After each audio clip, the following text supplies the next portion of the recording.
Good morning, everyone. We are just waiting for folks to join, and we'll start in just a moment.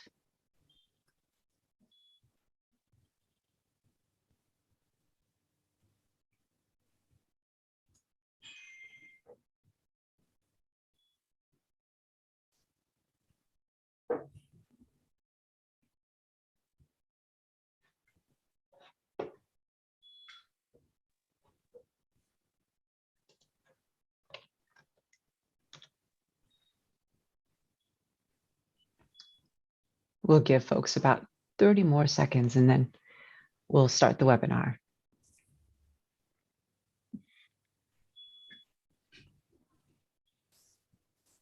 Okay, great. Well, good morning, ladies and gentlemen, our esteemed panelists, speakers, those of you here with us on Zoom, and those of you tuning in on Facebook and YouTube. Thank you very much for joining us today to discuss electric vehicle strategy in Jamaica. My name is Xantha Brusso. I lead Cadmus's transportation electrification team, and I'm part of the consulting consortium led by Exergy Energy and funded by the Inter-American Development Bank to support the government of Jamaica with implementing Jamaica's EV strategy.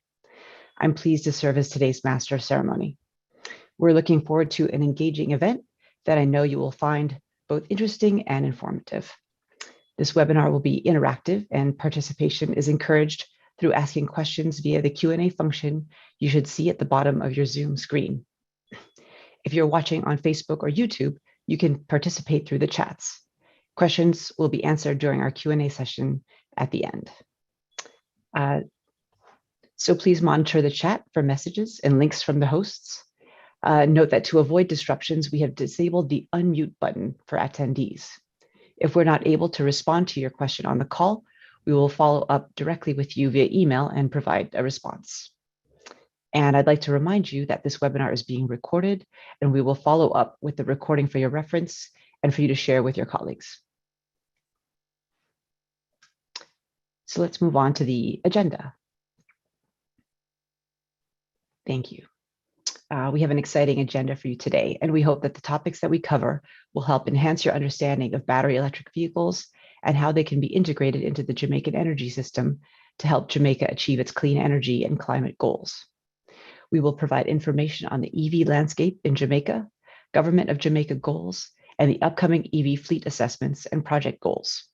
We will also have a panel discussion about EV accessibility and affordability. The experts joining us for that panel will answer your questions during the Q&A session at the end of the webinar. And so without further ado, I would like to welcome Mr. Lorenzo Escondero, IDB Jamaica's Chief of Operations, to say a few words before we begin. Mr. Escondero has been with IDB for the past 22 years, working and advising in several key operations roles and providing strategic and technical advice on complex business topics. Thank you for joining us, Mr. Escondero. Thank you very much. The Honorable Minister Daryl Bass, fellow presenters, member of the media, and participant joining us virtually today, good morning. Welcome to the IDB Supercharging Jamaica's Electric Vehicle Strategy. Today's public forum reminds us of the importance of reducing Jamaica's dependence on fossil fuel to achieve the NCD targets under the Paris Agreement. Jamaica's 2020 NDC sets a goal of 25-28% reduction in emissions by 2030.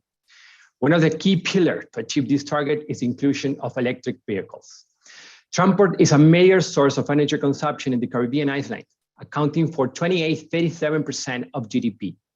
That's why the partnership between the IDB and the government of Jamaica is crucial to tackle carbon emission, not only in the energy sector, but also in the transportation sector. COP26 marked the end of internal combustion engine vehicles as government, automakers, and other stakeholders signed an agreement to transition to 100 zero-emission sales of new EVs by 2040 globally.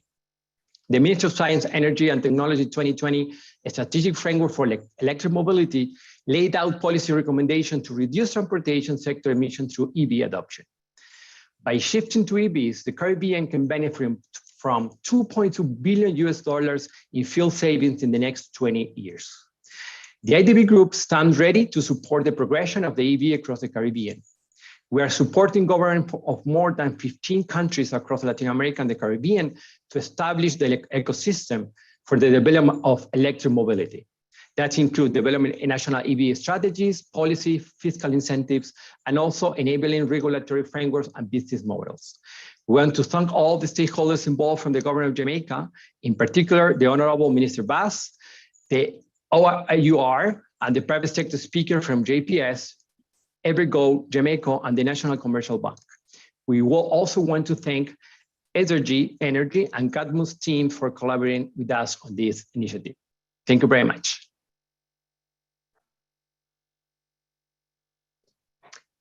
Thank you for those remarks, Ms. Esconder.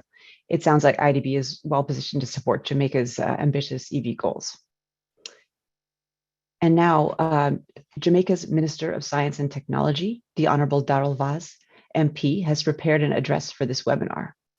Minister Vaz was sworn in September 2020, and the ministry's priorities are the creation of an enabling environment to facilitate access to alternative sources of energy, greater support of science and innovation, and ensuring universal access to broadband and wireless services. Prior to becoming minister, he worked in the Ministry of Economic Growth and Job Creation on the land, environment, climate change and investment, water and housing portfolios. Unfortunately, he couldn't join us in person today, but we are thrilled he was able to provide a recording in his absence. Claire, if you could please switch to the video.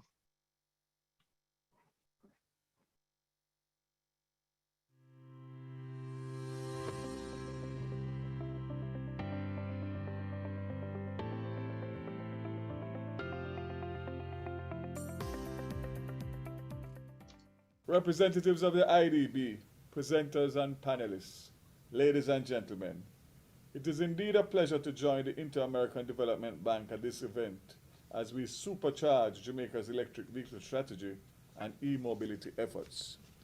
I must commend the IDB on being a valuable partner to Jamaica as we advance our efforts to diversify our energy mix and find sustainable and environmentally friendly solutions to safeguard our energy future. I believe the staging of this event will further strengthen our efforts and Jamaica's position in the electric vehicle landscape. Ladies and gentlemen, the world is in the fast lane to accelerate the adoption of electric vehicles as we seek to reduce our carbon footprint, produce more efficient vehicles, and provide environmentally friendly energy solutions for all. This is understandable, as the transport sector contributes approximately a quarter of all energy-related greenhouse gas emissions, making it one of the largest sources of both urban and regional air pollution, according to the United Nations Environment Programme. Ladies and gentlemen, electric vehicles represent the perfect nexus between energy and climate change. Jamaica has joined a global thrust in recognizing that innovative changes in the energy sector, and by extension its subsectors of electricity and transportation, are critical to the fight against the ravages of climate change. In a country where road and rail transportation has consistently accounted for more than 30% of the petroleum consumed, greater effort must be made to diversify our vehicle offerings while reducing our carbon footprint and dependence on imported oils. Additionally, energy is an important part of the nationally determined contribution, as it recognizes that a shift to cleaner energy will reduce local air pollution and therefore will benefit human health. Ladies and gentlemen, electric vehicles are a part of Jamaica's big, bold, and bright future. As a ministry, we are redefining the energy landscape to allow us to scale up actions to achieve energy security, efficiency, and greater energy investments in our country. The IDB is supporting 2 of 3 phases of Jamaica's electric mobility program, namely the strategic framework and the fleet assessment and feasibility study. Ladies and gentlemen, the government of Jamaica is cognizant that both the physical infrastructure and the legislative, regulatory, and policy frameworks are important to Jamaica's e-mobility efforts. The IDB states that for Jamaica to tap into the potential savings from e-mobility, the sector has to develop policies, incentives, and regulations, not just for the operability of the charging infrastructure, but also to foster a dynamic business model that encourages participation from multiple players. We are creating the architecture to support a robust e-mobility environment, which is supported by policy and regulations. I'm pleased to say that the Ministry of Finance and the Public Service has concluded its review for the fiscal regime. We have established the Electric Vehicle Council to oversee the introduction of electromobility in the country, and a working group was also established to oversee the implementation of the e-mobility policy for this fiscal year. Additionally, through our energy partners, charging stations are being deployed across the entire island. These stations are integral to the development of our e-mobility ecosystem and infrastructure. This is even more important as electric vehicle sales are set to grow significantly and global automakers are ramping up their production. The International Energy Agency predicts that the number of electric cars, vans, heavy trucks, and buses on the road worldwide will reach 145 million by 2030. Additionally, the IEA states that the global fleet could reach 230 million if governments accelerate efforts to reach international climate and energy goals. With the efforts of the government of Jamaica and those of our development partners, I'm confident that Jamaica will not be left out of the electric vehicle revolution. Ladies and gentlemen, the road to energy security is multifaceted, multi-sectorial, and built on partnerships. Jamaica has had a strong partnership with the IDB over the years, and I look forward to this and other initiatives, as well as areas of mutual cooperation that will redound to the benefit of the Jamaican people. My commendations once again to the IDB, and accept best wishes for a very successful event. Thank you.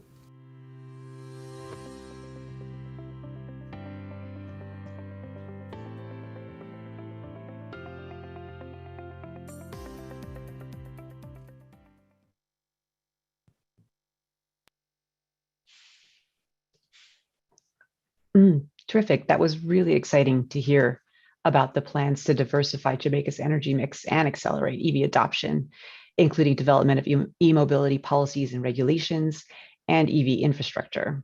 I wish we could thank Minister Vaz in person for his participation, but we will make sure he knows it is appreciated. So next up, we have Dr. Marcelino Madrigal, Principal Energy Specialist and Electric Mobility Leader at IDB. Dr. Madrigal has 20 years of experience in government, academia, and international development in electricity markets and power systems planning, operations, and regulation. In his current position at IDB, he is supporting regulatory modernization of Latin American energy sectors and the electrification of transport. Dr. Madrigal is going to discuss the current e-mobility landscape in Jamaica and the strategic framework for electric mobility. Welcome, Dr. Madrigal. Thank you, Shanta. Good morning, everyone. And thank you, especially Minister Vaz, for helping us co-host this event.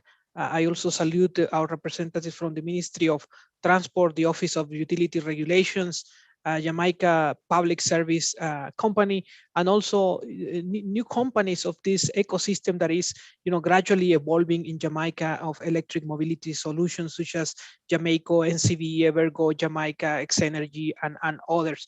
I will just basically, next slide, brief you on what is the support of the IDB to Jamaica in achieving its electric mobility, targets. But for the as a way of introduction, it is clear, Minister Vaz has mentioned what is the advantage of electric mobility in a country such as Jamaica.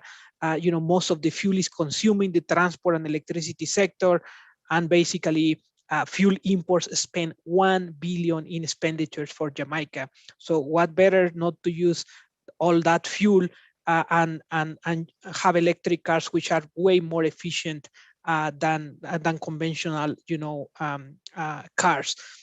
So the challenges is basically that for Jamaica, reducing fossil fuel consumption in the energy and transport sector. So as you have a more efficient transportation system and a more renewable energy mix, you will basically reduce your fuel imports and reduce your dependency and impacts it has on the fuel variability.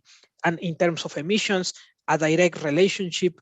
Also, transport and the electricity sector generate basically 2/3 of the whole emissions in the country. So electromobility is a win-win proposition for Jamaica in terms of reducing its fuel dependency, and which have important impacts on reducing emissions. Next one.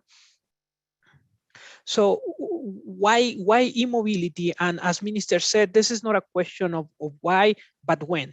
And countries should take this advantage to provide that policy a framework that enables the evolving ecosystem.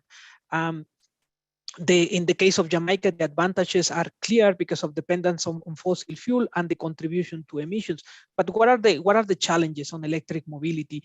Islands have the advantage that they usually are small territories, so it is easier for an electric car to move in islands, because although you still need charging infrastructure, the charging infrastructure you will need is less than on those other larger countries.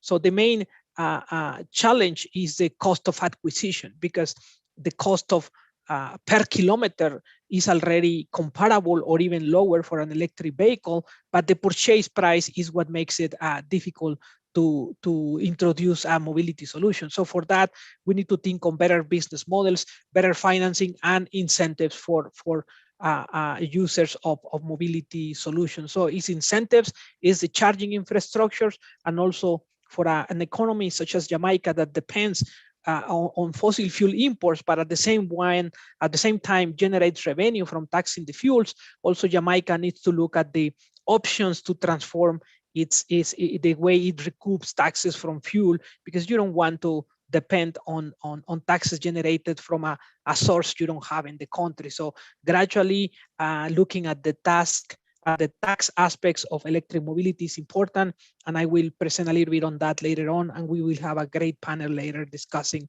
these issues. Next one. So what is the support of the IDB so far? We have a package of about $1.5 million in technical assistance by different partners, including Japan. In phase one, as Minister said, we have produced for the government the strategic framework, the fiscal strategy, and the regulatory guidelines. The EV Council has endorsed this document. We're very happy of that strong step towards endorsing the strategic framework. The EV pilot, which is part of the work we're doing with Casmus and Excel Energy. The electric cars are already in the country, and those will be deployed early next year. We have already started training. It's very important to train people. Although electric cars require very little maintenance, it's a different type of maintenance. So we need to train people locally for these new type of technologies. We have trained already more than 20 people. And phase two, via our IDB lab arm of the IDB, is basically market sensitization. We have seen how in the Caribbean, we need to increase awareness that electric vehicles are here, that they work, that the technology is effective, is efficient, and in terms of cost is gradually coming down dramatically. Through IDB Lab, 4 charging stations have been already deployed, and more activities on capacity building will continue through the year. So we're very happy that this support has already led to considerable results for the country. Next slide. With regard to the benefits, why, and this is, we have done the analysis, is part of the strategic framework with reputable international consulting firms.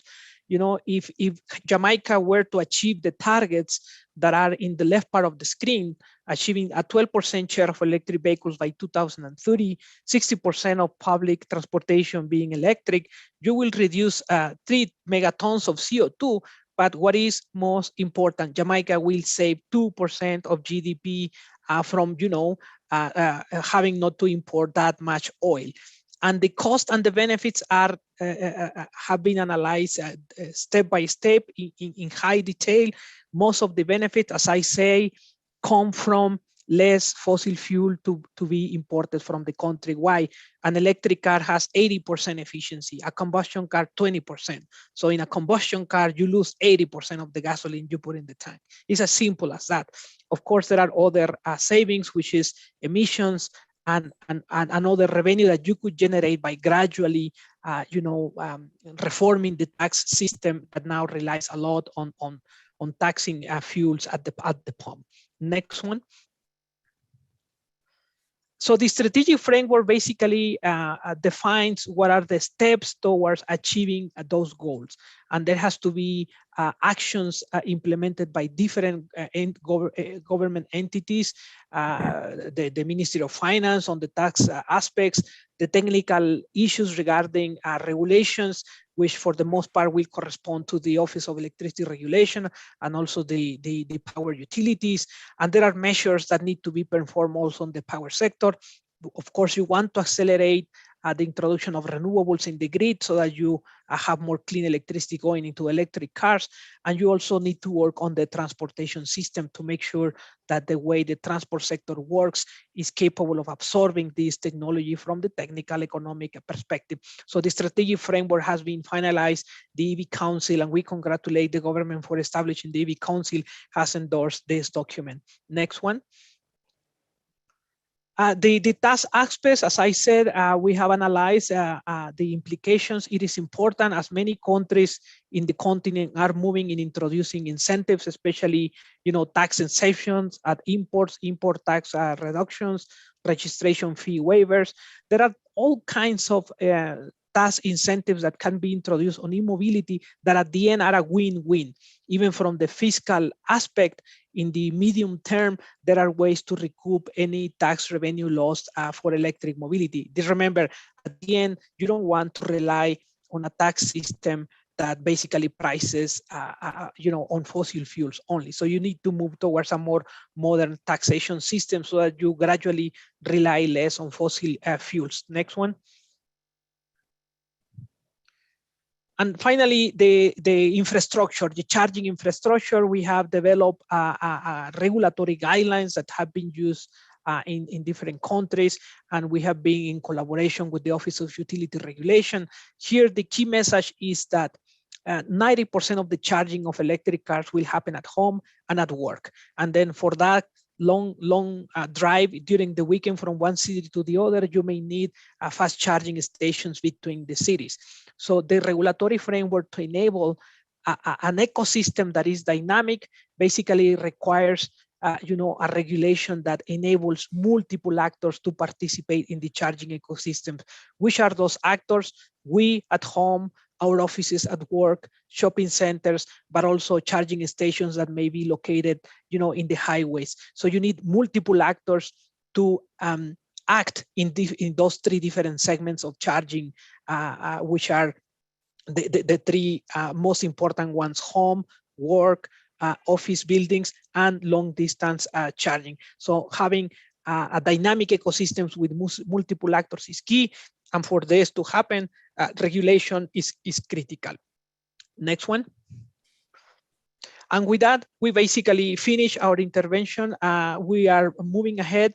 We recommend that the strategic framework be, approved. We know that the Ministry of Finance and other, stakeholders are working on the fiscal incentives. The Office of Utility Regulations, and we congratulate the OUR, have issued a draft, a regulation on the EV charging guidelines.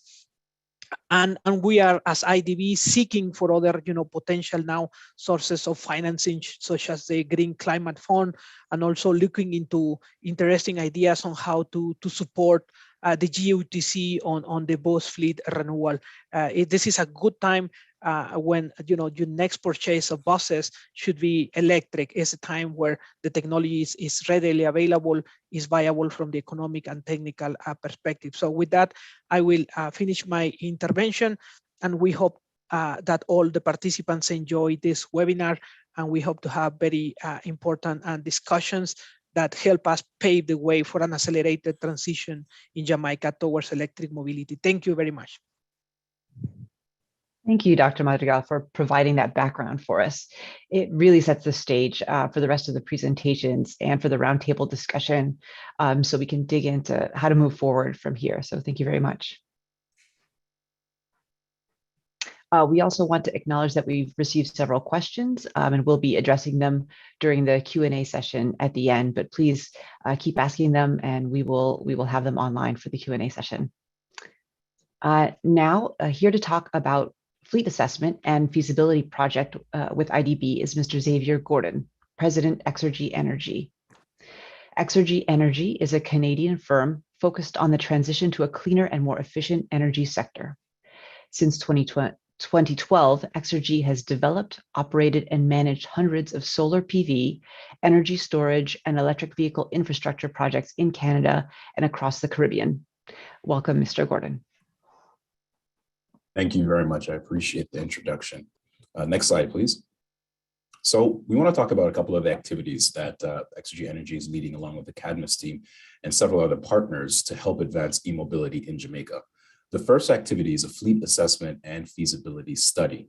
The intention is to achieve two things. One, to help assess the business case and the auxiliary benefits of integrating battery electric vehicles into private fleets, and use that data that we're gathering to help further shape some of the business models for procurements by governments and private sector, looking at where electric vehicles can have an impact on both economics and the environment. Next slide, please. This assessment is actually sectioned into two parts. The first part is going to be a private sector study where we're going to be deploying 6 battery electric vehicles across corporate fleets in Jamaica. We're doing that with our partner in Jamico Leasing. The battery electric vehicle performance will be compared to conventional internal combustion engine vehicles so that we can understand where the advantages and disadvantages are. The studies are both going to be qualitative and quantitative, focusing on emissions, cost of operations, as well as the experience of the drivers and the fleet managers. Next slide, please. The second part of this is going to be a public sector demonstration where 5 government ministries will receive 2 vehicles for 2-week periods to evaluate their performance and features. The ministries will also receive a level 2 charging station to serve as an incentive for more government procurement of EVs. The idea is to help the policymakers understand the feel, touch, and the actual tangible benefits of electric mobility. Next slide, please. The second activity are going to be training workshops. And the idea behind the training workshops is to help close the knowledge gap and experience gap between advanced electric vehicle markets and new electric vehicle markets like Jamaica. The first activity already took place last month with an EV fundamentals training course. And the idea was to establish base level knowledge for policy administrators, regulators, and important stakeholders across Jamaica. They were taught the basics of EV technology, vehicles, charging, policy, and regulation. The second part of this training course is going to take place in Kingston, Jamaica in January 2022. And this is aimed at service technicians, automotive service technicians, and those at an instructor level at key government training agencies, including HART, the Jamaica German Automotive School, and the JUTC. Attendees will be able to, by the end of the training, they'll be able to properly perform maintenance on high voltage systems for both hybrid and full battery electric vehicles. Next slide, please. The last part of our activity includes this event in itself, and we're working very closely with the Cadmus team to help raise awareness about the efforts being made by the Jamaican government to support the transition to electric mobility. A lot of this will be focused around education and engagement. So throughout this project, including activities like today, we'll continue to be issuing events, press media releases, and media to the general public, including social media and radio interviews in 2022. Next slide, please. So over the next few months, you can expect more updates on the deployment of those electric vehicles into private fleets, 2 of which have already arrived and will be onboarded for January 2022. The remaining 4 will arrive by March 2022 and be able to start the actual assessment process. The government trials will take place between February and March 2022. As noted before, half of the training has already been completed, with the second half happening in January 2022. And you can look forward to more updates and results of these training activities and assessment activities throughout the rest of the year next year. Thank you very much. Thank you, Mr. Gordon. I really look forward to seeing that fleet analysis and also finding out about the operational performance of EVs in Jamaica. Sounds like a great, really exciting project. And just to acknowledge again that we have received more questions. We will get to them at the Q&A at the end, but definitely keep them coming. Our next session is devoted to electric mobility marketplace vendors. Jamaica Public Service, JPS, and Evergo, who will discuss EV charging infrastructure in Jamaica and plans to increase access to electricity as a transportation fuel. First up, we have Ms. Dion Nugent, Director for Business Development at JPS. Ms. Nugent currently leads a cross-functional team in the development of distributed generation solutions, including combined heat and power, utility scale and customer-sited renewables projects, energy efficiency services, and now the development of electric vehicle infrastructure. Ms. Nugent, the floor is yours. Good morning, everyone. Indeed, we are supercharging Jamaica's electric vehicle strategy, and the Jamaica Public Service Company recognizes that the electric mobility future is now. And so we have offered our own JPS Charge and Go charging options, electric vehicle charging options. Next slide, please. So we believe that it is important that we have a robust backbone of electric vehicle charging locations across the island. And so we have started in this first phase to build out that backbone, North Coast, South Coast, East and Western ends of the island. We believe we must have that visibility and access across the island. And currently we have 5 locations that are active. That's in the West, we have St. James at Iron Shore. That's at the Iron Shore Total gas station, Boots in St. Anne. We have right here in Kingston, Manor Park and Total, as well as Harborview Total on the South Coast. And we really want to thank our partners who believe in the sustainable transition of transportation to electric vehicles. So we are really working with some very good partners, Total, GB Energy, Boots Gas Station, and we look forward to, we're working with other partners coming up. And so we're working through to get the other locations going so that on the South Coast, you're able to really go within 30 kilometers and find an easily accessible charging station. Next slide. So we want to just share with you just a snippet of our own excitement as we launched our own charging location in Portland. It was an exciting affair. Let's hear it.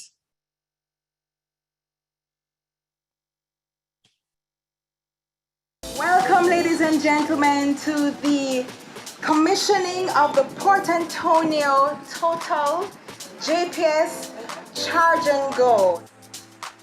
Total is investing to move from a hydrocarbon company to an energy company, and most especially to sustainable energies.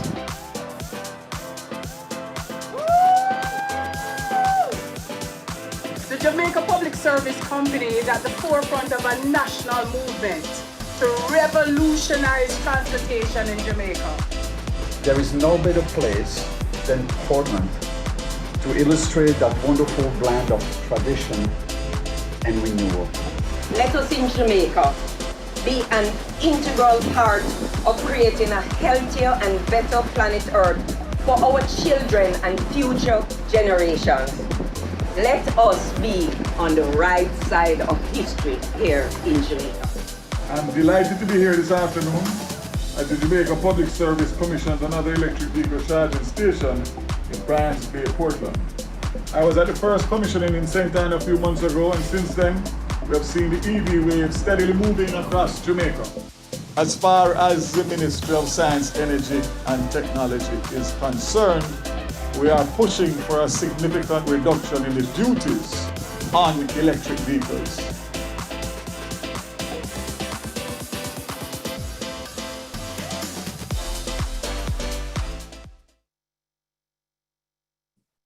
So we have been having an exciting time in our rollout of our Charge and Go solutions in the market.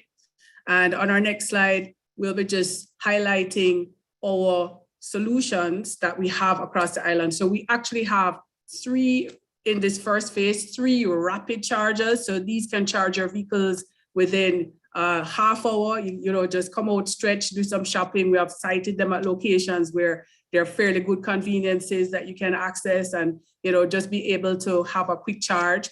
And we have 7 locations with fast chargers. So if you really want a good top up, you have our level 2 chargers that are able to give you a nice little top up across the island.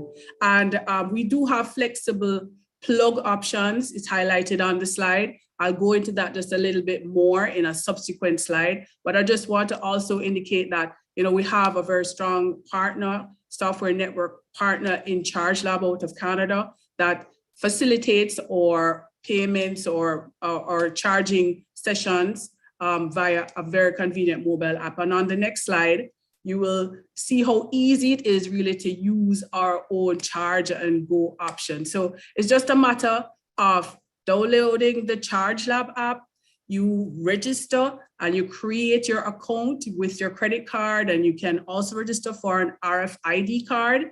And then when you go to the location to actually do a charging session, you can use the app, or you can swipe your RFID card right there, and then select your options for plug. And you know, to charge a vehicle, you plug in and there you go, you're ready to charge. So it's a very, very simple facility that we have, that our customers have really been very, very excited about.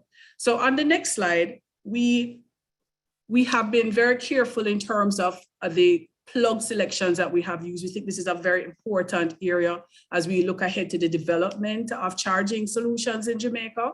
So currently, our level 2 chargers have 2 plugs where we use the type 2, mainly out of Europe. We anticipate that most of our vehicles that are electric will be coming from the Eastern, from Europe and also out of Asia. So we're looking to the type 2 as our feature. But I just want to say that also in the market, we know that it's very easy to get adapters. So if you do have an American standard, just go on Amazon and just like that, you can order one and you're able to use it, because we have used those adapters with our type 2 units.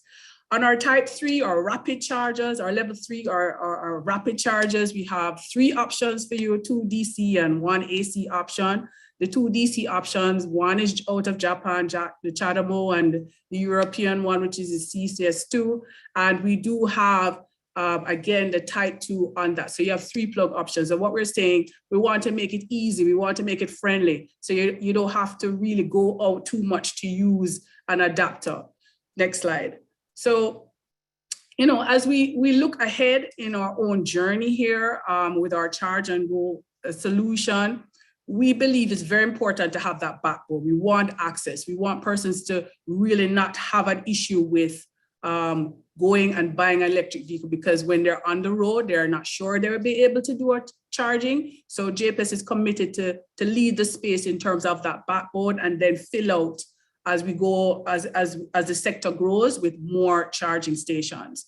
And we believe that it's also very important that we take a very strong lead in terms of the EV public sensitization campaign, and we are rolling that out. You heard earlier about the phase 1 and phase 2 of the IDB projects. JPS is very much a part of that. And so we'll be using those platforms to support our own EV public sensitization campaign. We are committed also to ensuring that in the charging space, we are enabling and facilitating and rolling out residential, commercial, and fleet charging solutions. This is an exciting area for us. We believe that as a utility, we have to be an important enabler to making it happen. We are committed to see Jamaica going electric by 2030. And we believe these targets are ones that, as stakeholders, that once we are working together, we can achieve. And so we see that also as our target.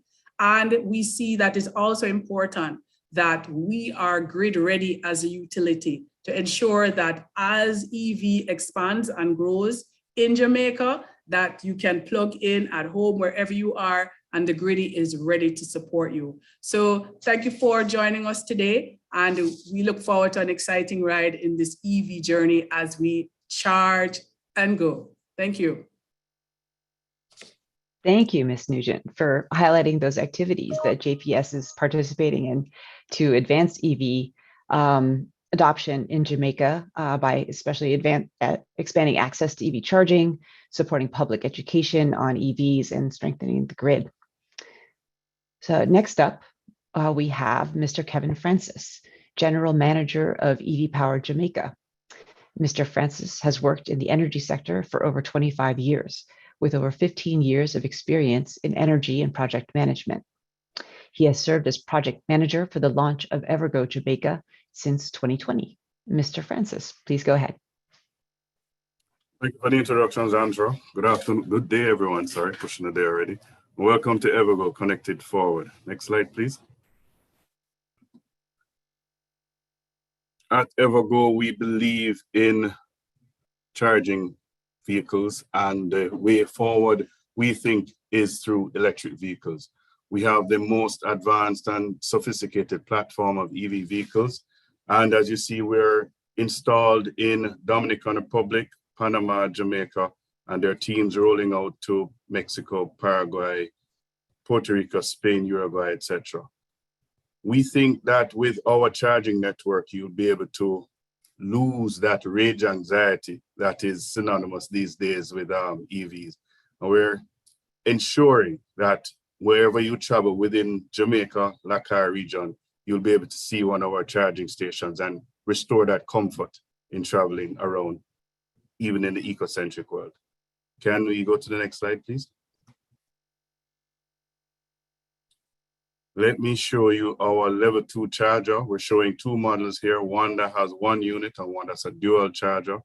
Both are leading with the OCPP standard. Our chargers do up to 19.2 kilowatts, and these chargers use the JA1772 connectors. Next slide, please. This is our level 3 charger, which has the CCS1 connector and the CHAdeMO connector. These chargers go up to 50 kilowatts. And again, we're ensuring that you're doing less than 30 minutes to get charged. Our idea is in our rollout plan across Jamaica, indeed the region, you'll be able to see a charger from the next charger. So that way you'll always be able to have charge and you won't have to worry as to whether you'll be able to find charge. And thus this will ensure that the consumer of EVs will have the confidence in the network. Next slide, please. To accompany our chargers, we have developed our own Evergo app, available, of course, in the Google Play Store and the Apple Store. It shows you the status of the chargers. You can reserve a charger. You can, through the app, be directed to the location of the charger just by clicking on it. It does the collection of fees, provides you with the invoices, and it gives you the flexible payment options that you require. And of course, it tells you how much CO2 you've saved by switching over to the EV vehicle. Next slide, please. Our app is accompanied by the RFID card. So just in case you need to lend out the vehicle, you don't need to pass over your app, etc. details to the person borrowing the vehicle. You can always give them the card. They can go charge the vehicle. And a friend comes over for the weekend to borrow the car, they're off to Montego Bay. You don't have to be monitoring them for them to top up. It's linked to the wallet. And again, everything is available with the RFID card. Next slide, please. This is our rollout plan for 2021. We had 60 chargers earmarked. We are somewhere around 30 now, between a mix of those that are actual online, that's 11. We have 6 that are waiting power and another 10 that are in construction. So when you check across, and we have another 5 that should be closed discussions and negotiations by December. So you'll notice across Jamaica, we're closing up and ensuring that wherever you go, whichever parish, whichever location, you'll be able to see a charging station from Evergo. 2022 offers more because we'll be able to get in more level 3 chargers, which will ensure that wherever you go, you'll be able to, within 20, 30 kilometers, up to 50, you'll be able to see a level 3 charger. And again, our level 3 chargers are geared towards the full EV vehicles and the level 2s towards the plug-in hybrids. Next slide, please.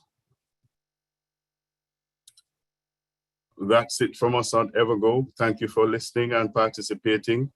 Hope to hear from you soon. And of course, we're available on the Instagram and the social media platforms. Thank you. Thank you, Mr. Francis. That was a really terrific overview of Evergo's activities and network of EV charging infrastructure in Jamaica.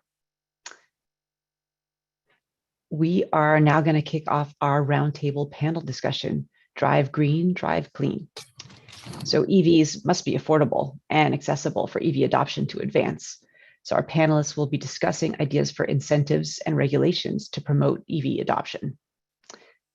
Our panel will be moderated by Mr. Roberto Aiello, Principal Energy Specialist at IDB.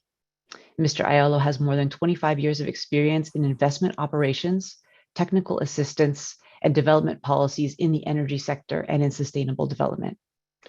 Prior to joining the Caribbean, he coordinated energy sector activities in the South Cone based in Paraguay, and previously served as Regional Energy Advisor based in Washington, D.C. Welcome, Mr. Aiello. Thank you very much, Santa, for the introduction. It is an honor to be here today and moderate this distinguished panel. We have in the panel Mr. Siebert Mitchell with the Ministry of Finance and Public Service. We have Cherie Martin with the National Commercial Bank, Jamaica. Mr. Duncan Stewart from Jameco, and Valentine Fagan with the Office of Utilities Regulation. We would like to welcome you all today, and thank you very much for the opportunity to have you here and listening to your perspectives. We have had a number of sessions already in this very exciting webinar today. And now I think we have a great opportunity to listen to different perspectives from different stakeholders, in this case, the ones that the areas that you represent. We have about 40 minutes for the entire session. I'll do my best to keep on time, and I thank you in advance, really, if we can stick to about 4 or 5 minutes to each in each one of the interventions that we're going to be discussing. So this is going to be a conversation around some of the topics that have been discussed, and probably we can start with a sort of a broader perspective. We heard and we know that most countries are proposing, or in some cases they are already providing fiscal incentives and others to sort of accelerate the adoption of electric vehicles. So this is a question for Siebert Mitchell, please. What would these incentives mean to the market? Meaning, customers, banks, fleet operators, vendors, and what are the expected overall benefits of these incentives, please? Okay, thank you. Good morning, everyone.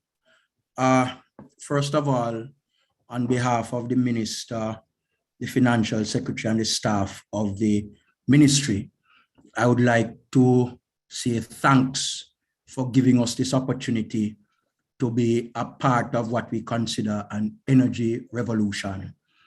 Now, it says money makes the mayor run, and the ministry is committed to ensuring that we put our tax dollars where our mouth is to ensure the greater good for Jamaica.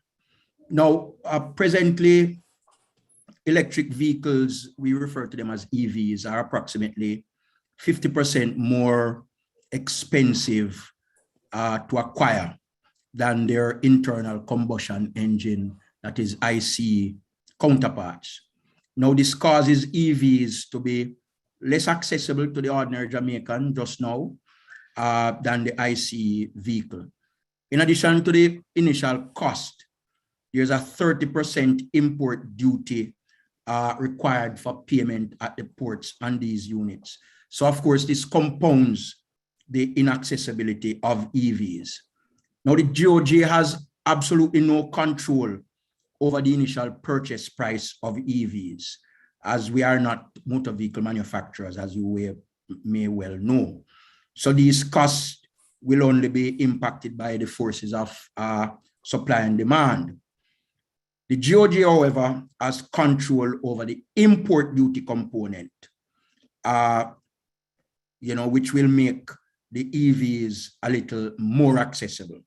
And what we have determined is that we will be reducing the import duty component from its current 30% to 10%.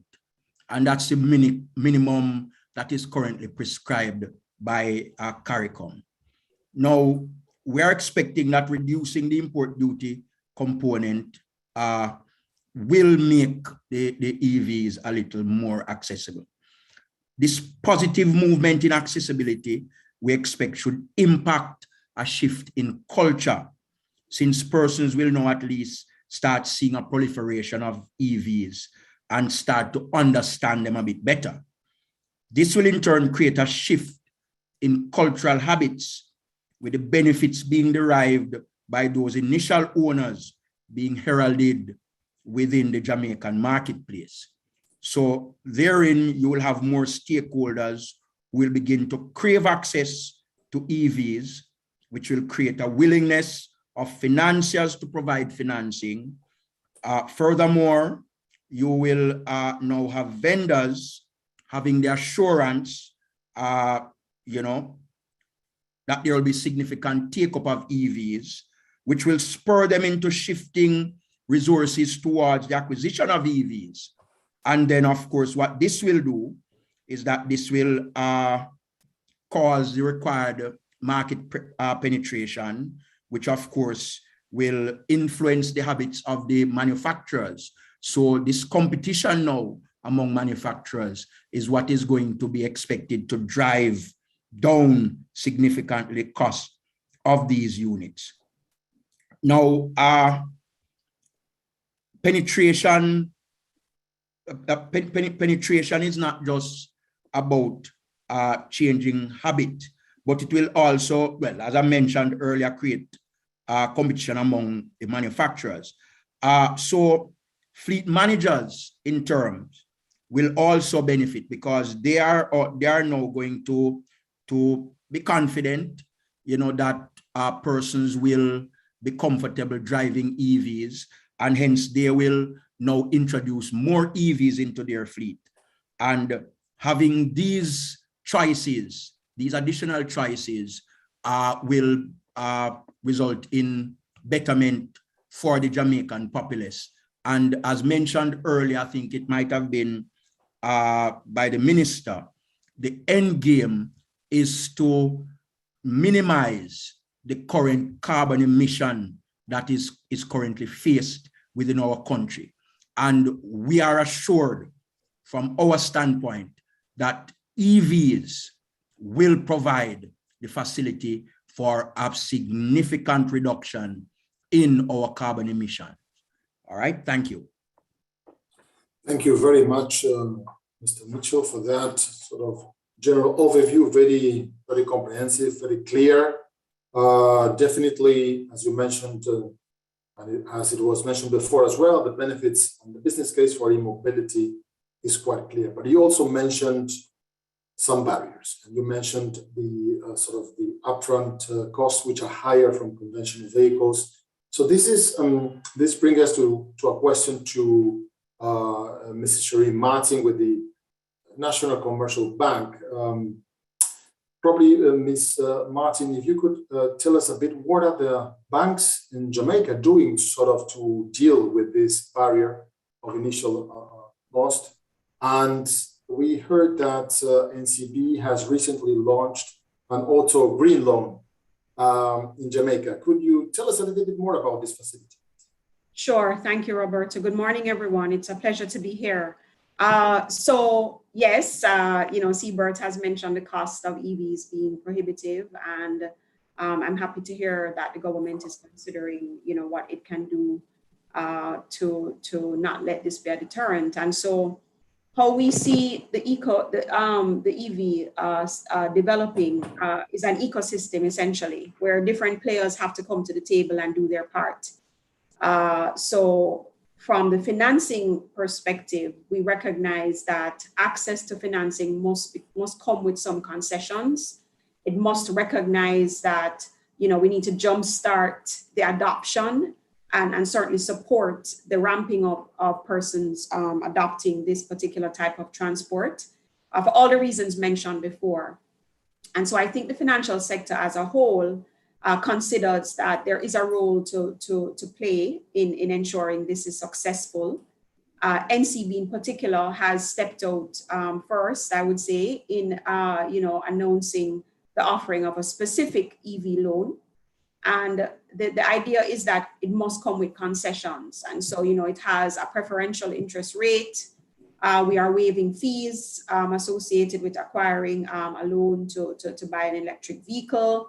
The amount that you can access, is also something we have made some flexibility around, and the percentage financing, which are typically the elements that go into what informs the kind of repayment that an electric vehicle buyer would be undertaking if they need to finance the purchase of that vehicle. And so that's pretty much how we are thinking about it. As a brand in and of ourselves as well, we purchase a fleet of vehicles for our own internal use. And so there is discussion now around, how do we also show our support with the type of vehicles that we purchase going forward? Is there an opportunity to look at more hybrids or, a couple full BEVs, for certain categories of our employees in terms of, motor vehicle being one of their benefits as compensation. And so, and even fleet-wise from an operation standpoint, we have vehicles being used in our business to transport different things. And so those are other ways we believe we can demonstrate our support for what we accept. I think we all accept is a very critical initiative and the future, essentially, for transportation in Jamaica. Thank you, Ms. Martin. Very exciting, and congratulations for this initiative. Really, you guys are addressing one very important barrier for the adoption and the accessibility to e-vehicles. So thanks very much for that. I'd like to turn now to Mr. Duncan Stewart, who represents Jameco, and to get a bit of the perspective of the car dealerships. Now we see this market transformation, and we will see, or we expect to see, sort of further penetration of electric vehicles in the future. So, Mr. Duncan, if you could tell us a bit, how do you see this market transformation, and how are the car dealerships adjusting to the market changes, please? Yes, thank you so much, Roberto, and good morning to everybody. So if we start at the end, we will all be driving electric cars. Our children will be driving electric cars, and we will wonder what was going on, way back in 2021. Why were we so slow? And this drive towards electric cars, is really an external drive. It's an external drive where, the car makers themselves have been under pressure to do something about tailpipe emissions, particularly from pressure from the European Union. And so, the car makers, have viewed electric cars as a disruptive innovation that is disrupting their business model. And so they've been quite slow to change. But now, recently, just about every car maker in the world has made a commitment towards electrification, and the ambiguity about where we are going in the supply chain has been removed. Now, from where we are in Jamaica, if you think about a traditional S-curve, adoption curve, we're very, very much at the beginning. So how would I illustrate that? In fiscal year 20 to 21, just 27 electric cars were imported. And this is in a context of 40,000 cars being imported. So we are way, way, way at the start. And in some way, we have to get our act together. And, this project that we're all working on together, this webinar is part of that process. So I was really happy to hear Mr. Mitchell speak about fiscal incentives on the importation of electric cars. This is important. It's very important. And it begs the question, when? When will we have this fiscal incentive? But aside from that, we also have to think about consumer sentiment. So our market isn't a market that is driven by climate change factors. You know, the part of the market that is ecologically minded, is, you know, sustainable minded, is quite small in the mobility sector. And so, you know, we have to do something about the messaging around that in order for us to move from early adopters to majority adopting. And, you know, the car dealers have a part to play in that. And, you know, we have begun. We've been selling plug-in hybrid cars in Jamaica for more than 8 years. But now we need to make the shift towards electric, and we need to have more choices in. But we have headwinds to that.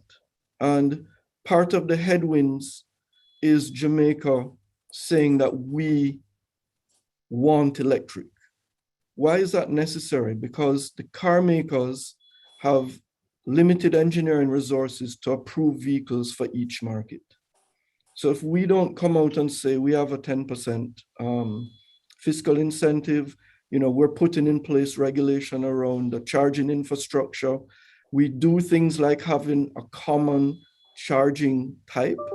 So today we listen to, you know, two providers of electric charging, and both of them have chosen different charging infrastructure plug types. A car maker wants to have one plug type in a market the size of Jamaica. So, you know, we still have work to do, right? And I'm confident that we can solve the problems that need solving. And as I said at the beginning, I'm confident that in the future we'll be looking back and say, why were we so slow? Thank you very much, Duncan. Very insightful comments you provided this morning. I'm just gonna name a few that actually look very, very promising. What you mentioned about all car makers moving into this new revolution of electrifying the transportation. And you also mentioned a number of other topics that we will be discussing along in this roundtable. But I wanted to point something very important that you just mentioned about the consumer sentiment, because at the end of the day, this is the consumer who will decide which vehicle to purchase, and therefore they will need to outweigh the benefits and whether they outweigh some of the barriers and so forth. Would be interesting to understand a bit more what the public or the customers are thinking about it. And and this is a question for Mr. Fagan, Valentin Fagan from the Office of Utilities Regulation. Back in May, the OUR released an EV stakeholder consultation document. I'm wondering whether you could share a bit of what were some of the inputs received and what are the next steps for OUR based on the comments from the public. Thank you, Roberto. Thanks to the IDB for inviting the OUR to participate in this very important forum. By way of background, I will say that the OUR has the regulatory responsibility to ensure that consumers receive safe, reliable, and economic electricity supplies. We recognize in discharging our mandate that the electric vehicle technology has vast opportunities for the Jamaican consumers in terms of environmental impact, the economy, but there are also impacts on the electricity sector in terms of the increase in demand and provisions to provide that demand. We have, as you correctly said, issued our consultation document in May. The expectation was that those correspondence or responses would have been received by July. We have actually received a number of stakeholder response in July. We are currently working assiduously to complete our response to those comments. I will tell you that the comments were very, very detailed, very insightful, and we really appreciate the extent of those comments. And we feel that at the OUR, we have an obligation to respond in like manner. So we are preparing detailed response. And as you know, the consultation process provides a mechanism for stakeholders to participate in the formulation of our recommendations to the GOJ in terms of the development of the regulatory framework. I am pleased to say that we are at the cost of completing our responses, and by early, meaning early next January, we are expecting to publish and take into account those comments that we find are very appropriate in terms of advising the framework. We will update our draft framework document to include these comments to publish the final document, which will be submitted to the Jamaican government. And I would like to say at this juncture, if I may, thanks to the stakeholders who have taken the time, the effort to provide these very specific and detailed responses. And I guarantee that those responses will not go, will be taken into consideration in completing the final draft, the final recommendations to the GOJ. Thank you very much, Valentine. It's great to see that this exercise of stakeholder engagement and the responses that you and the OUR received during this exercise. So this is very, very important as we are talking about a market transformation, and obviously the general public has to voice their opinions and these things to be uptaken. So thanks very much for sharing, Valentine. I'd like to go back to Siebert, please, with the Ministry of Finance. You were mentioning about the fiscal incentives, some of the areas that the government is already working on. And could you share with us what are the next steps in terms of the proposed incentives becoming operational in Jamaica? Okay, thank you. First of all, let me say that we do appreciate the impatience that is being shown by the sector.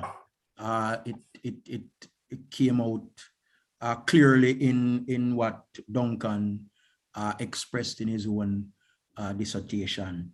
The policy position is now being crafted.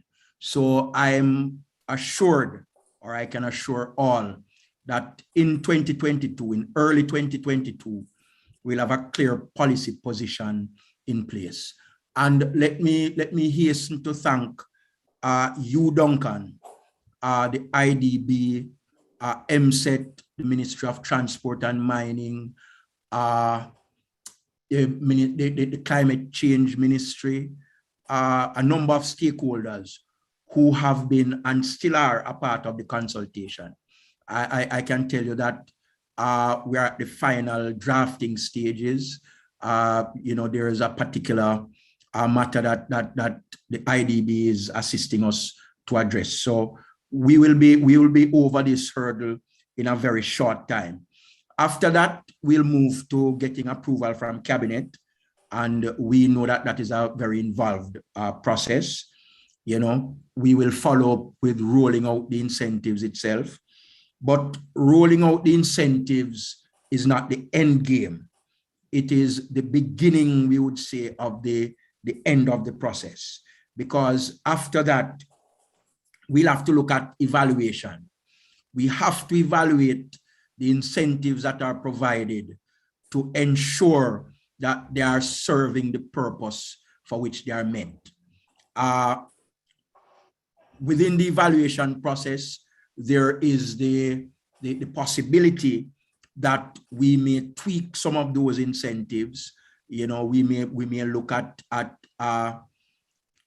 additional incentives that may suit our purposes, incentives that are not effective, then we may decide to dispense with those incentives.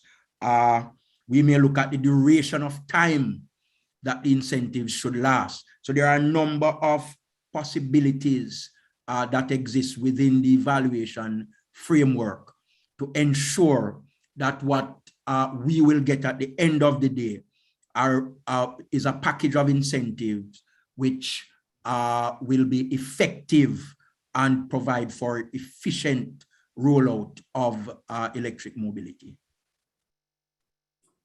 Thank you very much, Siebert, for those insights.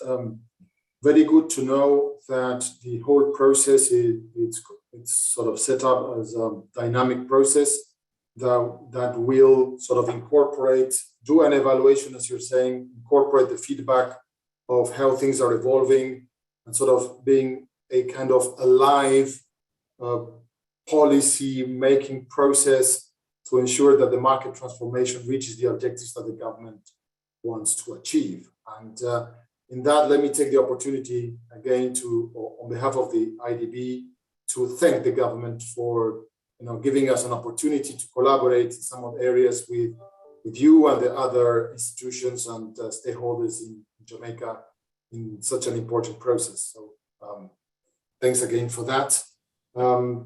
You mentioned the evaluation, and I know that for NCB, for Sherry, it's going to be a little bit of a early question probably to ask, but I'm wondering whether, you mentioned about this facility, the green loan that you guys are providing.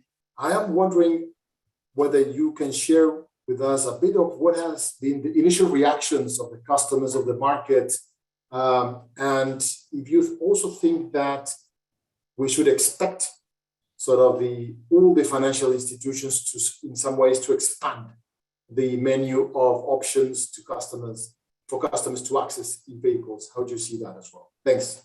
Sure, thank you.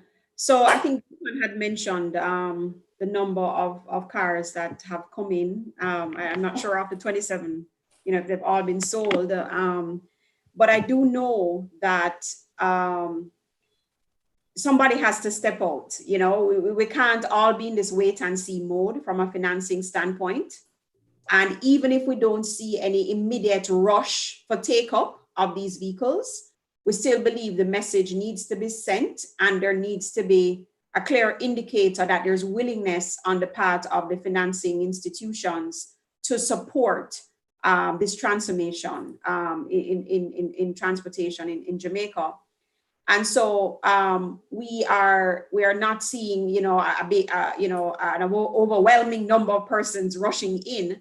What we do find, however, is the hybrid as a transition vehicle, so to speak. You could think about just getting the market accustomed to, operating in a vehicle that has both ICE and hybrid and electric capabilities, is where we see more and more. There's a gradual growing interest for that. And the dealers are very important in making sure that that awareness and that availability continues to be top of mind and to be promulgated. And so I would say we see a push and pull strategy. So we are pushing the availability of concessionary rates, concessionary terms, and we are expecting that will be an opportunity for persons to be pulled towards considering the vehicles, along with other things that have been mentioned, because, as Siebert mentioned, the price point is the price point.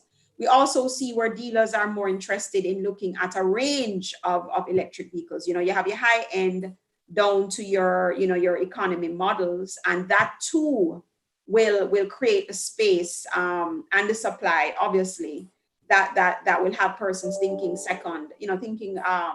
giving a second look at accessing these types of vehicles.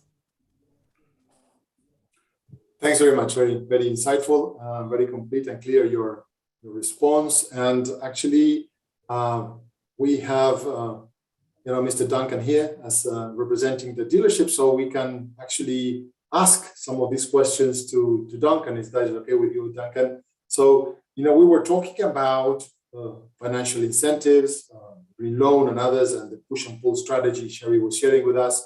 But from the dealership perspective, Duncan, what are some of the measures that dealerships can take also to increase this accessibility of electric vehicles? From your standpoint, what are some of the actions that dealerships can do to attract more and to make it more available? So, some of this is about marketing messaging and people understanding what is the paradigm of electric versus ICE. And, if you were to look to successes in other markets, successes were always first with commercial applications, such as, taxi drivers or urban bus transport and so on. And if you think about it, that was kind of like setting an example, right? That electric cars are here, they have value, they deliver a total cost of ownership, which is low. But in Jamaica, that's difficult because our taxi system is oriented around very inexpensive cars, used cars.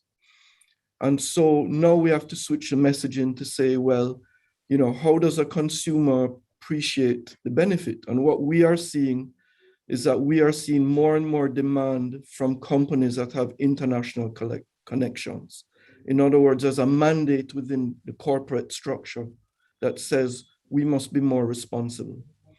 And so what we want to do is to transfer that responsibility paradigm into Jamaica to say, how do companies in Jamaica feel about being responsible with the climate, responsible with, do we have to explore business cases that actually deliver benefit? Because electric cars do deliver benefit.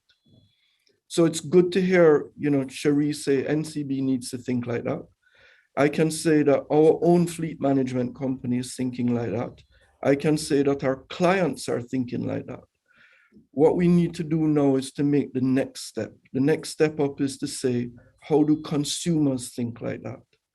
And so I think you're going to see, car dealers in Jamaica competing against each other to deliver that message, right? And it's a simple message, is that an electric car is a better car for you. It's a better car for the climate. It's a better car for the global economy. So let's get the people who want to be the first adopters, the ones who, perhaps have an iPhone 13 before everybody else. Let's get them in the cars and let's show the market that they really are the best thing for the business. Thank you, Duncan. Very important points you're highlighting here.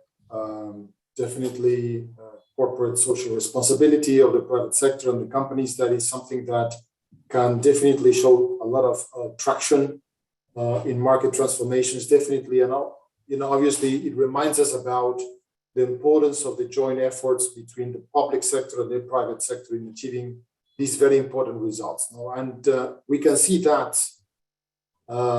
happening here in the case of Jamaica with these initiatives on e-mobility. We see it here in action in this panel as well. The collaborations of the different sectors looking to achieve a common goal.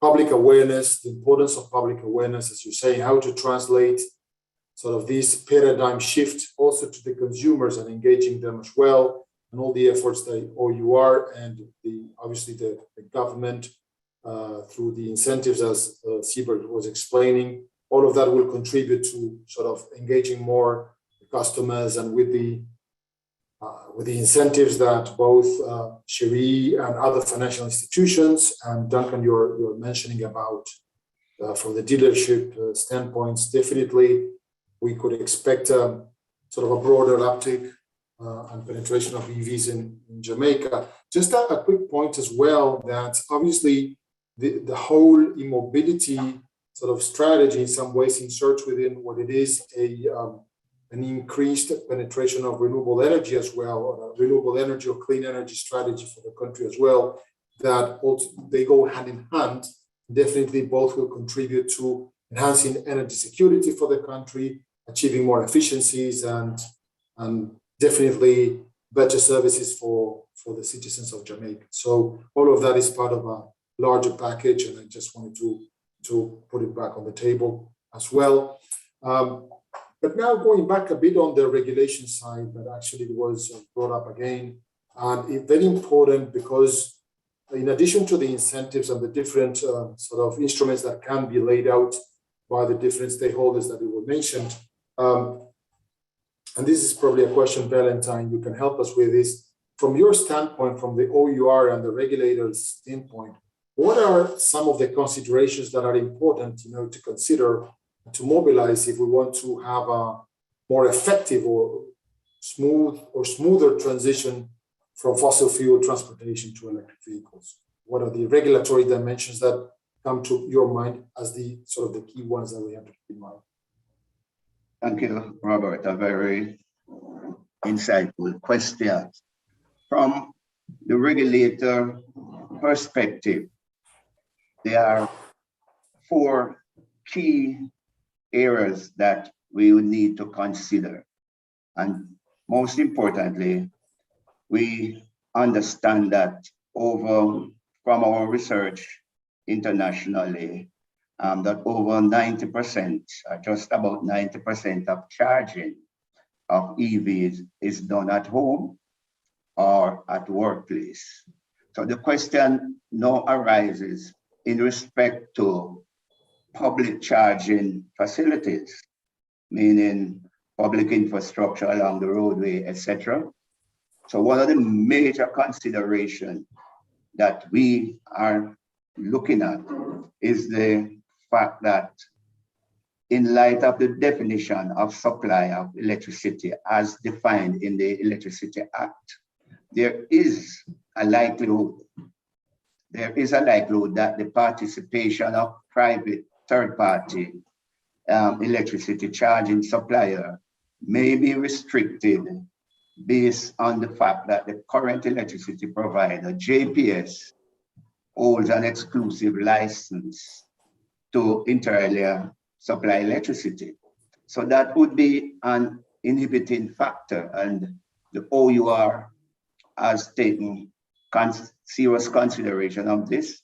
And in fact, to the Joint Select Committee of the Parliament, that committee which is reviewing the Electricity Act, we have made submissions in respect to this aspect, that amendments should be made to ensure that for the purpose of EV charge, that restriction is limited or is removed to facilitate third party from entering in the business of charging. So first and foremost, that is very important. Our second consideration would be to look at a policy for entry of non-utility personnel, players, and entry in the respect of what are the requirements, similar to how we have requirements for entry into the telecoms market. What are the fit and proper tests?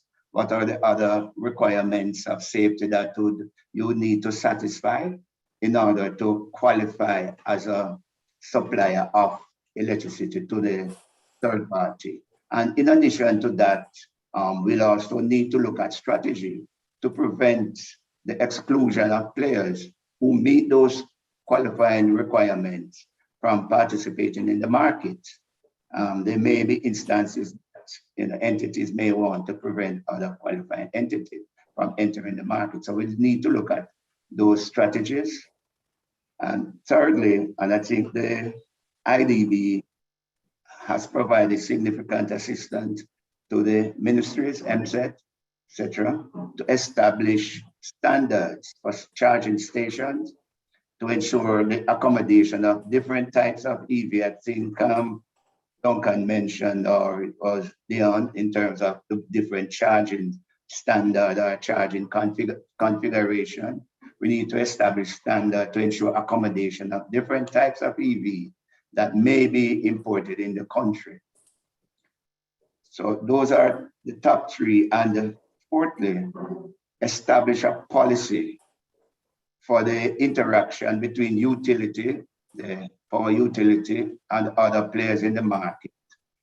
Such policy should include outlining information to be shared with the utility to ensure the reliability of grid operation. As you may know, that the influx of electric vehicles to a certain extent will have significant impact on the grid.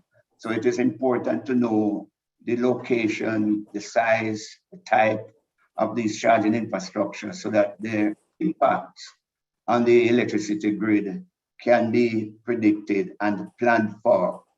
It is also very important to note that any significant influx would need capacity generation, line capacity expansion, and the utility would need to understand, given the lead time that these improvements take, it would be very necessary that the utility data in a very timely manner on these aspects of electricity charging.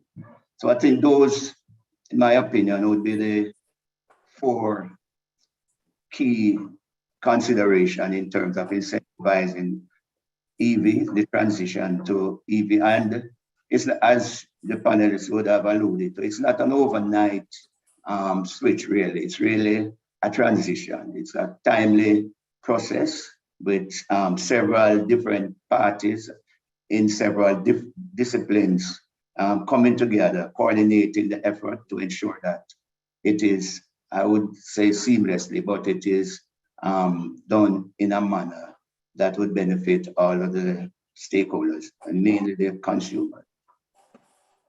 Thank you very much, Valentine. I think you provided a great summary for the wrap up, if you will, of the session. You mentioned the technical, the institutional, the regulatory, and the capacity building dimensions that are needed to be in place to ensure that Jamaica has a sort of proper ecosystem or enabling ecosystem that in some ways would allow this transition to electrifying the transportation sector in the country in a smooth manner.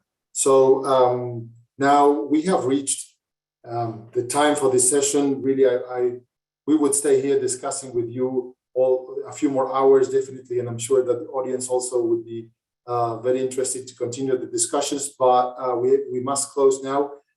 We would really like to thank you very, very much for the clear and the fabulous dissertations this morning in this roundtable discussion. Thanks very much to you and the audience for joining. And now over to you back, Shanta. Thanks very much. Thank you, Mr. Aiello. That was certainly a dynamic discussion, a lot of information about everything from incentives to financing, EV access, and the electricity supply that will power these electric vehicles in Jamaica. So on behalf of all the attendees, I'd really like to thank our panelists for joining us today and to Mr. Aiello for facilitating that conversation. It looks like we have quite a few questions in the Q&A that have been coming into us through both Zoom and Facebook and other channels, so we can dig into them now. We will likely have questions for all of the experts who have been on the webinar today. So I will try to direct them to the appropriate one, but also if there are other panelists who'd like to answer, please jump in. First, we have a number of questions about incentives. So Mr. Mitchell, one of the questions is, I heard Mr. Mitchell mention a reduction in duties to 10% for electric vehicles.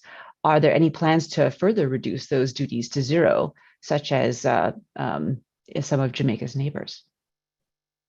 Okay, thanks first of all for the question. We will seek to reduce the duties further if it is practicable. But for now, 10% is the minimum that CARICOM prescribes. And we are bound by our CARICOM treaty. And hence we are not seeking at this time to go against or be in contravention of our obligations. In terms of ICE vehicles, one of the questions was, is the government planning any negative incentives on ICE vehicles to further shift the transition to battery electric vehicles? Very good question, because that's a strategy based on the complexity of this issue. That's certainly a clear strategy that could have been employed. However, we are not contemplating any disincentive. You see, what we are expecting is that good sense will prevail.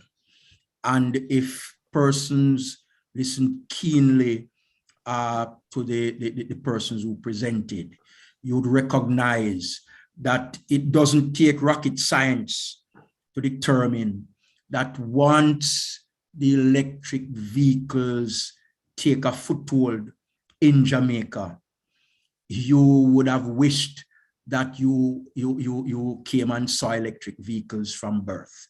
You know, our grandchildren are going to be wondering why it took us so long. We are so intelligent, we are so bright, you know, but they are going to be wondering, based on the benefits of these electric vehicles, you know, why we took so long. Now, we mentioned acquisition, and right now that's the only inhibitor in this whole equation. The fact that these vehicles are more expensive to acquire.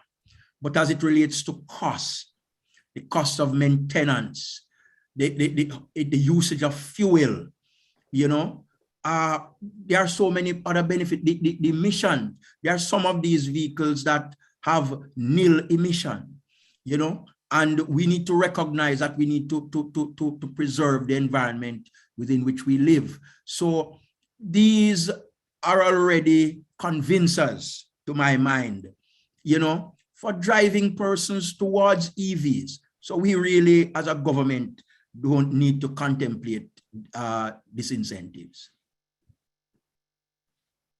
Great. There certainly are, looks like from the strategic plan, a lot of different incentives for EVs.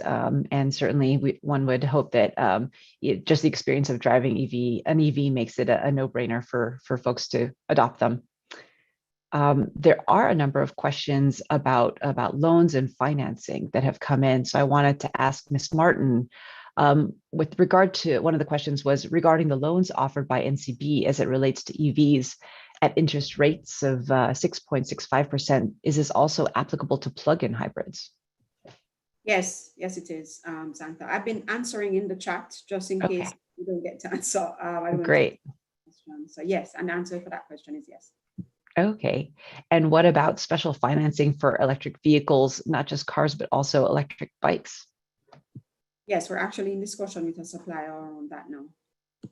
Oh, terrific. I have an e-bike and I love it. There are some more questions about the costs of importing and buying an EV. So Mr. Stewart, what's the current cost of importing and buying an EV?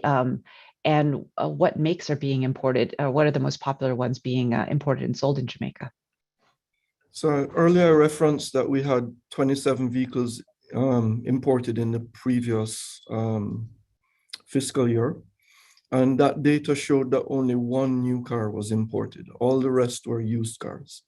And predominantly those used cars were Nissan Leafs. But what the place where we are right now is that car makers have to homologate or approve cars for particular markets to ensure that they meet the rules. And one of the parts of meeting the rules is, are there any rules? And Jamaica doesn't have any rules. And so they're not going to devote the work to approving specific models for Jamaica unless they had, let us say, the barriers to entry. Do we have a plan for a charging network? And do we have a fiscal regime that narrows the gap between electric cars and internal combustion engine cars? Today, right, we are just at the beginning of that. And so what we see is that not many car makers have approved cars that are fully electric for Jamaica. So we do have plug-in hybrid cars approved for Jamaica, and we have multiple brands selling plug-in hybrid cars. But for battery electric cars, there are not that many brands. So in our own stable, we have BYD as a fully electric brand that only sells electric cars. And we have our Jaguar brand that sells both internal combustion engine cars, plug-in hybrid cars, and fully electric cars with the I-Pace. But what I predict is that calendar year 22 is going to be a sea change in that. And that's because we do have new models coming up for approval. And, you know, the announcement that we heard today on the panel of reduced taxes is going to accelerate that. So I would say that over the next 2 years, consumers are going to have a lot of choice for fully electric cars, and even more choice with plug-in hybrid cars. Now, if we address price, so right now, the vehicles that are approved for Jamaica have been premium cars, and they are on the expensive end of the spectrum. And BYD is entering the market in the middle section. And so we are looking pricing around $9 million in the current tax regime. But with the reduction that was spoken about earlier today by Mr. Mitchell, we will see cars in a $7 million price range, which is very affordable for people buying new cars. Still far off for electric cars. And I don't doubt that, for used electric cars, but I don't doubt that this fiscal incentive will see more used cars come as well. Certainly, I think that having that diversity, both of models, but of new and used and at different price points, is going to be really important for accelerating EV adoption. There was a question also about financing scheme and leasing. Could you talk a little bit about lease offerings that are available? Sure. So, you know, Jamaica is offering leases to corporate Jamaica now, and Stewart Financer is offering leases and loans to consumers now for electric vehicles. One thing I would say about the financial market in Jamaica is that the cost to borrow to buy a car has never been lower in real terms. So, you know, if we think about a 7% rate, which is accessible in a 6.1% inflation environment, you know, we're borrowing at 0.9% in real terms. So when somebody gets a rate that is lower than 7%, it's because it's being subsidized, right? And it's being subsidized for some reason. So, you know, we have to question what are the reasons for these subsidies. So when you have, you know, competitive financial market offering lower pricing to electric cars, the question is why, right? Is it because they're trying to use it as a price leader to get your other business? Or is it because electric cars have less risk for financiers? Or is there some other reason? And at the moment, that other reason is just corporate social responsibility. We need more reasons than that for the market to become robust with a lot of competition. Yeah, certainly a lot of stars need to align to support and make policies and adoption sustainable. I think one of the other components is certainly fuel for electric vehicles. And there's a question about EV charging and the EV charging wallet in terms of how the RFID cards and the accounts are linked to a customer's bank account and how they're loaded, and also about the rate for charging. So the price per kilometer or price per minute and how that works. So Mr. Francis, are you on the line to answer that? All right. Afternoon, still morning. Sorry. Morning, everyone. The charging rate as we have it now $577 for the level 2 for the hour, and about $2,800 for the level 3s. You use your credit card to add the credit or the funds to the wallet or via the app, and then from that you then use the app or the RFID card to charge your vehicle. Simple as that. Great. Well, we certainly need to make it easy for people to charge, and that's definitely one of the ways. And the apps have all been approved by the local banks because their account is local and has been verified by a local bank. So it's up and running. We're using it. We have it here, and we have customers online that are using it without challenges now. Great. Terrific. Could I just add something to that? Sure. Yes, because there was mention of about $2,800 for an hour's charge on a level 3 charger. Now, to my mind, based on what information that we have been exposed to, that would provide for fully charge for full charge to an electric vehicle. Now, if you were to compare an ICE vehicle, an equivalent ICE vehicle, you're talking about in excess of $10,000 of fuel to fill that vehicle. So therein reiterates the answers that we would have given earlier as it relates to the reason we are not contemplating these incentives, because the fact of the matter is the proof of the pudding is already in the cost structure that is mentioned. Yeah, thank you for mentioning that. In terms of the power that is supporting the EV charging, there are a couple of questions about, for example, perhaps Mr. Fagan, you can talk to the renewable energy strategy that will support the e-mobility strategy. Could you address that issue about how renewable energy and e-mobility will interact? Very good question. First, let me indicate to you that since 2016, there has been a significant transformation of the generation fuel mix.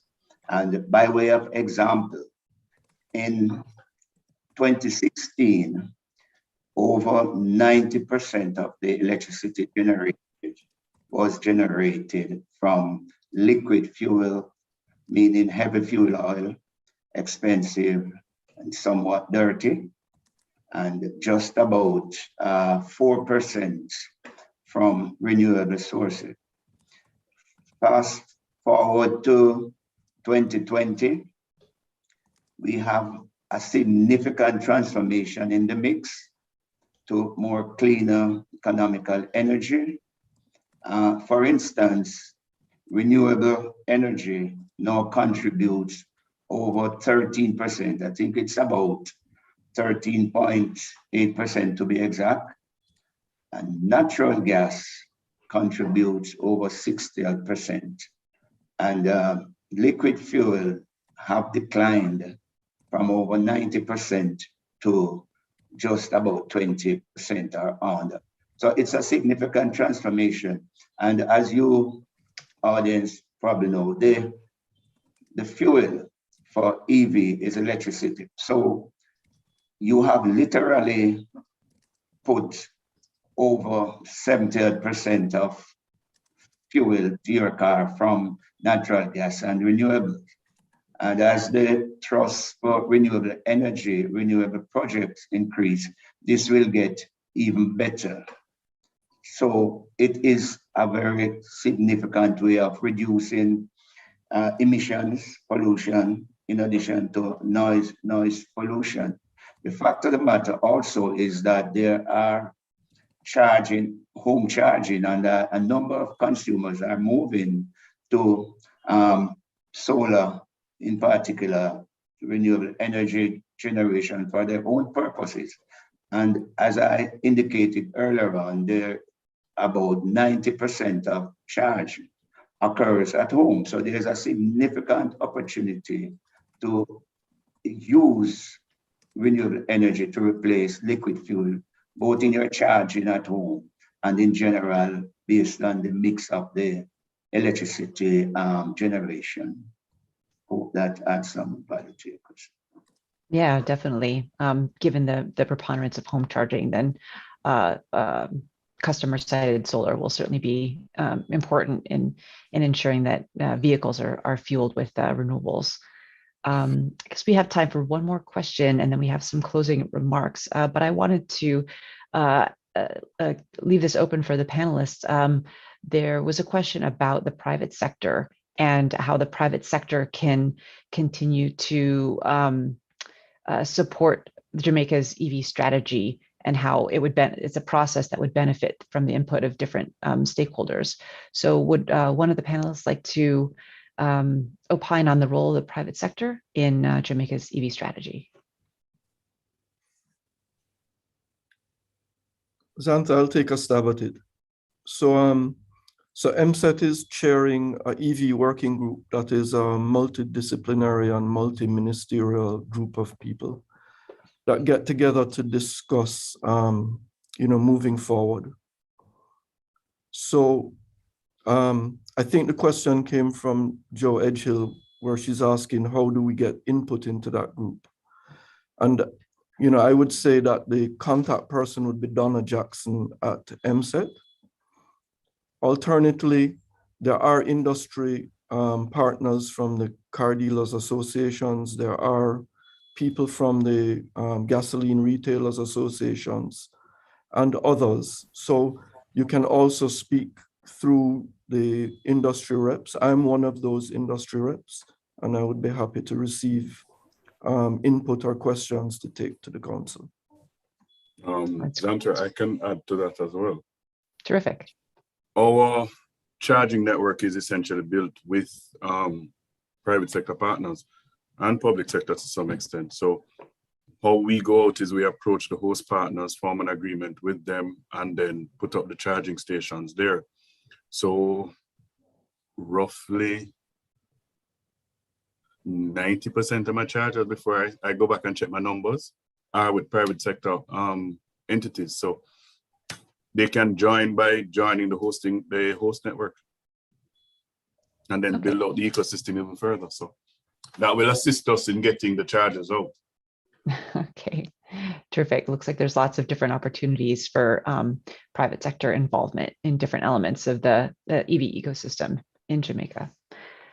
I think that's all the time we have for questions, and certainly wanted to note that if we didn't answer your question today, we've recorded the questions in the chat, and some of them have been answered in the chat. And if not, we hope to address them in some of the upcoming events that Mr. Gordon mentioned, and we hope you'll join us for those events. So to close out our session, I'd like to introduce Mr. Kenyut Hare, Director of the Island Traffic Authority at the Ministry of Transport, to close out today's event. So previously the Director of the Road Safety Unit, Mr. Hare, has been working for the Ministry of Transport for over 20 years. Thank you for joining us today, Mr. Hare. Thank you very much, and thank you everyone who have attended the sessions, and for everyone who have put this together, the IDB, and all their stakeholders who played a critical part in transitioning Jamaica to modern technology of leveraging this type of energy to fuel motor vehicles. I would say the session went very well, especially in light of the fact that there were diverse presentation dealing with especially the importance of the strategic framework needed to set up this architecture and ecosystem within the Jamaican landscape. It's very good to see the financial sector, the automobile sector, and more importantly, the OUR also playing a critical role in ensuring that we are able to maximize the benefits. Of critical importance, I noted from the sessions is the importance for training and development, and this has to be continuous especially with the new emerging technologies that is behind the EV systems. And also the first session that was held and the second session that will be held in January, that should ensure that our technicians across the wider spectrum of the nation will have some level of exposure. However, critical to this is the backbone towards ensuring the development of this industry. So we're gonna need to ensure that there is really massive sustainable training and development continuously in these areas. And these tertiary institutions that are involved in training technicians, they need to be further empowered to execute that critical task. The importance of charging stations both at home and at the workplace and on the road is going to be extremely critical. We also note that the fact that the Ministry of Finance have posited incentives, which is good to have incentives for this area because it's a new technology, and also it requires buy-in from the customer and the consumer. And consumers want to ensure that there is some level of protection there. The question, I have noted also the many questions asked. They are very critical questions, and you can see that persons really spent the time to really assess and analyze the industry, hence they put out their question. But the modern transportation industry is gonna require us, along with not only transportation, but other industries, require to see how best we can protect this environment that we have so that we leave a better environment for the generations to come. And leveraging electric vehicles is just one of the tools that can be used to bring the environment into perspective. We believe that the Island Traffic Authority, in light of the fact that we are the ones who certify, we inspect motor vehicles, we also need to play a critical role as it relates to this automotive service technician training. We have over 50 other officers who are mandated by law to ensure that the vehicles that traverse the road network are road safety friendly, and then they don't create imbalances that would lead to a situation where we have over 400 persons dying on the road network. Coming out of COP26, the push to have EV vehicles across the spectrum by 2040, I believe it's a good push. But at the same time, the regulatory framework, the whole framework behind it has to be properly analyzed, properly executed. And where there exist gaps, they need to be filled accordingly. It's good to see Evergo and also JPS also playing a critical role in terms of putting up charging stations across the country. And also the motor vehicle dealers and persons who import motor vehicles for sale. The point identified earlier, especially coming from Duncan, is very critical, especially as it relates to standards for motor vehicles. The Bureau of Standards at present moment is looking critically at standards for motor vehicles. And I believe that they would have to critically look at standards for EV vehicles also. For the most part, I think we have done a good job developing standards, working on standards for the ICE vehicle, but the coming changes that we see, and things are happening very rapidly at the present moment. I like the idea of non-utility persons being involved in the process because it will allow there are a lot of business opportunities that could exist for persons who are interested. I am happy to know that persons who are interested in bikes are now able to access the rest of relevant transformatory financing to procure their electric bikes. And critical importance, I listened to the presentation, the representative from NCB make a very good presentation as it relates to the fact that there needs to be more communication as it relates to the benefits that could be accrued leveraging this piece of modern technology. And it's always good, especially when you are trying to bring in anything new. Consumers want to know that they have requisite incentives, right? And so that's very, very good coming out, because at the end of the day, we understand that for the Ministry of Finance to give an incentive, there is some level of cost benefit analysis that took place. And it is good that this is being done. Coming down from 30% to 10%, that's a good, in my view, a good initiative, even though we would definitely love to have zero. But we have to give thanks that we have taken this step. But I would like to say that whilst this session, in my view, was provide a lot of information on what could be done and how we should do it, I believe we should have more sessions like these to provide more illumination, more enlightenment for all stakeholders. One point I want to say, there are a lot of technicians out there at the present moment, right? We need to prepare them also for this new technology, because whilst we would focus a lot on the tertiary institution who will be putting out new persons, there are a lot of technicians. They learn the trade different ways. Some are just born with the gift to do it.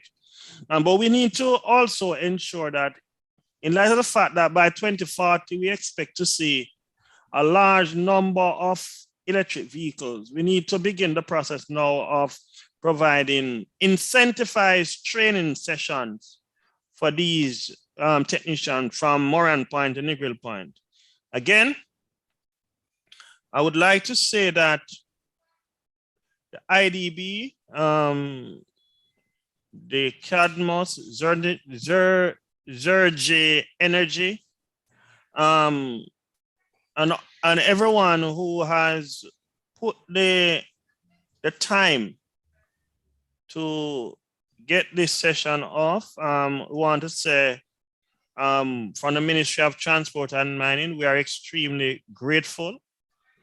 And for all the persons who have put the questions out there, we are extremely grateful, right? And we look forward to working with this new vehicle technology to ensure that road safety is not compromised but enhanced, and that drivers will feel comfortable on the network. We are fully aware that the vehicle is not the only dynamics within the traffic environment, but the environment also, and which includes the road network, and also ensuring that once you move down this technology, persons are satisfied that they can move smoothly and swiftly in the network. I would like to thank you all on behalf of the Ministry of Transport and Mining, and it's a privilege that I was given an opportunity to participate in this session. I have learned a lot. I have taken a lot of notes. Thank you very much. Thank you, Mr. Hare, and thanks to everyone for joining us today to discuss the many considerations for accelerating EV adoption in Jamaica. We hope you enjoyed this event, and we hope you also join us at our subsequent events. Please follow IDB and Cadmus on social media for updates on various initiatives, and have a great rest of your day. Thank you.